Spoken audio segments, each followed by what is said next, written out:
Welcome to GX. Video शुरू करने से पहले एक स्पॉइलर अलर्ट। तो देखिए, इस फिल्म का जो नाम है वो साइड इफ़ेक्ट्स ना होकर मुझे पीछा छुड़ाना है, अब देखो मैं क्या करती हूँ। ये टाइटल होना चाहिए था तो ज़्यादा सूट करता। तो यहाँ पर इस फिल्म की कहानी शुरू होती है एमिली टेलर से।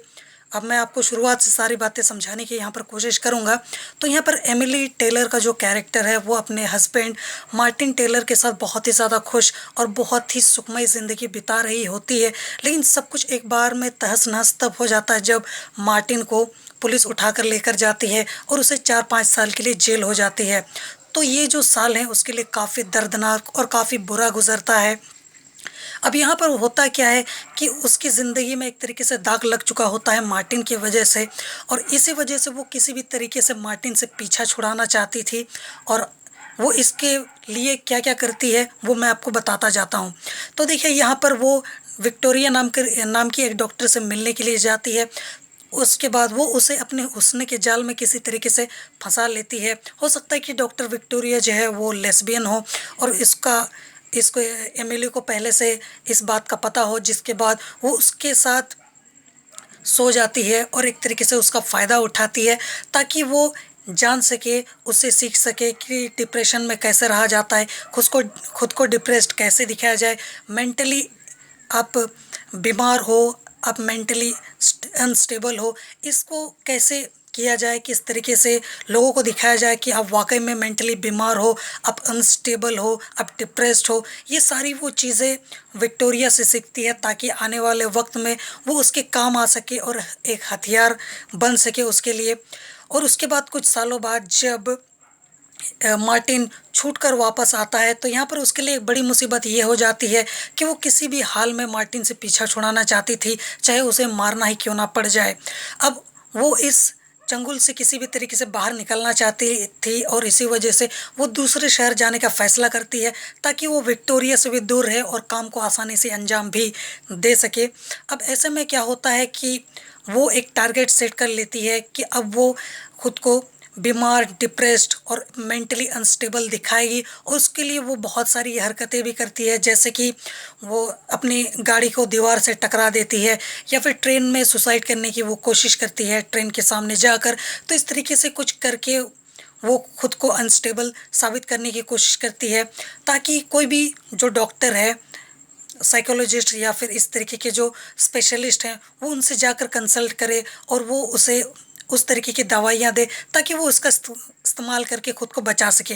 कैसे? तो देखिए, उसका टारगेट डॉक्टर बैंक्स कभी थे ही नहीं, बल्कि वो तो किसी को भी टारगेट कर रही थी। लेकिन जो बैंक्स हैं वो उनकी जाल में एक तरीके से उनके जाल में फंस जाते हैं। अब यहाँ पर होता क्या है कि वो सारी प्लानिंग्स तो बहुत बढ़िया से कर चुकी होती है, जैसे कि वो डॉक्टर बैंक्स की दी हुई दवाइयाँ भी लेती है। उसके बाद वो खुद खुद से सजेस्ट करती है एब्लिक्सिया नाम की दवाई भी, जिसके बाद खुद बैंक्स और जो डॉक्टर हैं उन्हें लगता है कि हाँ, इसे ये दवाई सजेस्ट करना चाहिए अगर इससे फ़ायदा होता है तो, और वो दवाइयाँ लेती भी है, जिसके बाद उसे फ़ायदा भी नज़र आता है। और उसके कुछ साइड इफ़ेक्ट्स भी होते हैं, जैसे नींद में चलना वगैरह इस तरीके की चीज़ें। वो उसका पहले से उसे वार्निंग दे भी देते हैं डॉक्टर बैंक्स, लेकिन एमिली का इन सारी बातों पर ध्यान नहीं होता है, जिसके बाद वो नींद में ही उसका खून कर देती है अपने पति मार्टिन का, जिसके दूसरे दिन वो ये बात बताती है कि उसे कुछ तो पता है ही नहीं और उसे अंदाज़ा भी नहीं है कि ये सब कैसे हुआ और क्या वाकई में ऐसा हुआ भी था या फिर नहीं। तो देखिए, वो एक तरीके से ये सब प्लानिंग करके चल रही थी। वो एक तरीके से ये बात जानती थी कि इस दवाई को लेने से क्या साइड इफ़ेक्ट्स होते हैं, क्या होता है। और अब यहाँ पर गड़बड़ कहाँ होती है मैं आपको बताता हूँ। वो ये है कि इस मूवी का सबसे बड़ा ग्लिच अगर कोई है तो वो थे डॉक्टर बैंक्स।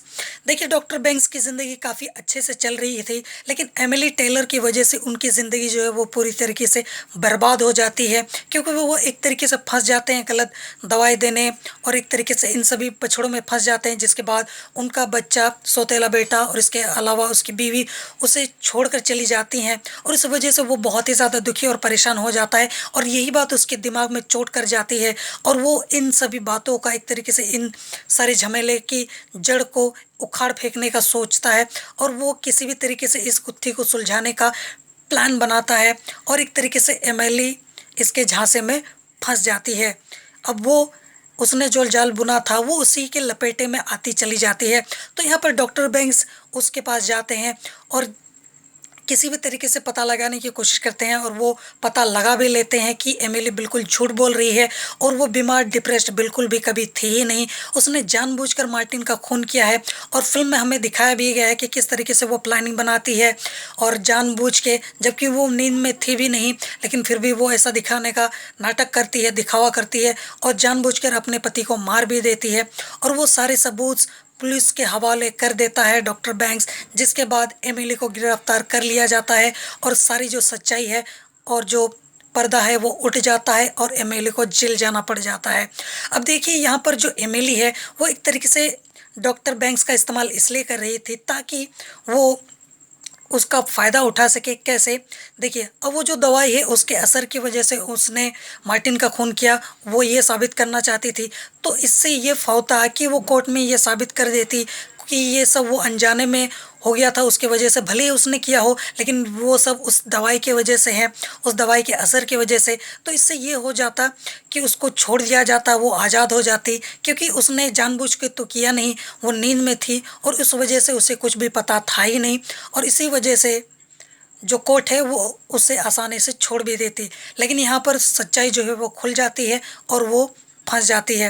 तो यहाँ पर आपके सभी सवालों के जवाब मुझे लगता है कि आपको मिल चुके होंगे। अब यहाँ पर असली विलन कौन था और ये सब कुछ क्यों हो रहा था, किसकी वजह से हो रहा था, इन सब की जानकारी तो आपको मिल चुकी होगी। तो मुझे उम्मीद है कि आपके सभी सवालों के जवाब आपको मिल चुके होंगे और अगर कुछ सवाल बाकी हैं, कुछ डाउट्स रहे होंगे तो वो मैं आपको क्लियर कर दूंगा। आप कमेंट में मुझसे पूछ सकते हैं।